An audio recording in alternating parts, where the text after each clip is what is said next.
ఇంత అద్భుతంగా దయ్యం కోఆపరేట్ చేస్తుందా? ఆడు మాట్లాడుతుండగా మైక్ పెట్టి మరి మాట్లాడిస్తాడు. నీ పేరేంటి, నీ ఊరేంటి అంటే దయ్యం కూడా ఎంత అప్డేట్ అయిపోయిందో మైక్లో మాట్లాడేటట్టుగా అప్డేట్ దయ్యాలు వచ్చేసాయి. నేను తొండలైనా నేను కనరు. బైబిల్ పాటించినోడిని, బైబిల్కు దూరంగా ఉండేవాడిని క్రైస్తవుడని అనకూడదు.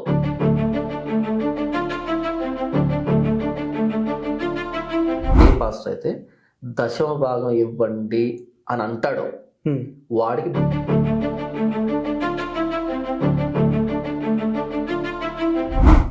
పాస్టర్ అమ్మ, ఇద్దరు పిల్లలు, ఇంకిద్దరు ఉంటే ఒక 6 మంది కుటుంబాన్ని నెలకు 2 లక్షలు ఇచ్చి పెంచి పోషించారనుకో.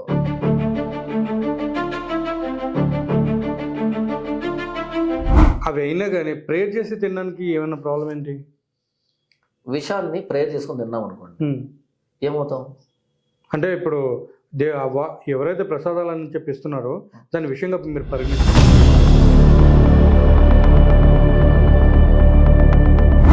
ఇప్పుడు కూడా గుచ్చుకోపోతే దున్నపోతు నువ్వు, పంది కుక్కవే.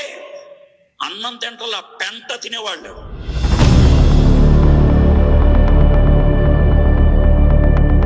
హిందూ ముసుగులో ఉన్నటువంటి మతోన్మాద భావజాలం కలిగిన వ్యక్తులు క్రైస్తవాన్ని బ్లేమ్ చేయడానికి ఇలాంటి క్లిప్పింగ్ తీసుకొని పదే పదే సమాజంలో తిప్పడం ద్వారా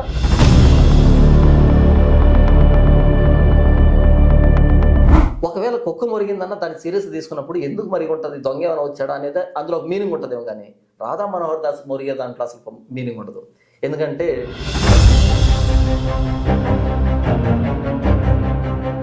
మొత్తం కొరుకొని చివరిలో కొన్ని పెట్టుకుంటాడు.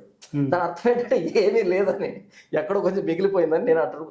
అంటే ఆ స్టేట్మెంట్ ఏంటి, పుట్టుకతో క్రిస్టియన్ అంటే పుట్టుకతో ఎవడు క్రిస్టియన్ ఉండడు, రెండవసారి పుట్టినోడే క్రిస్టియన్ అవుతాడు. బయటకేమో సన్యాసి రూపాన్ని వేసుకొని లోపలేమో సన్నాసి పనులు చేసి ఇలాంటి వాడు వచ్చి బైబుల్ అంటాడు, బొకడా బైబుల్ అని.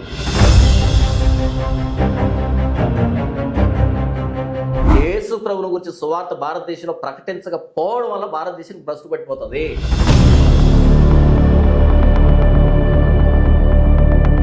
ఆ బైబిల్ నేను కొన్ని ప్రశ్నలు అడుగుతాను, లేదా ఆ 26 క్వశ్చన్లు అడగమను, ఆ బైబిల్ ప్రకారం అడగమను, అర్ధగంట టైం. ఆ ఉన్న పిల్లలు కూడా ఊడిపోకపోతే నన్ను అడగదు.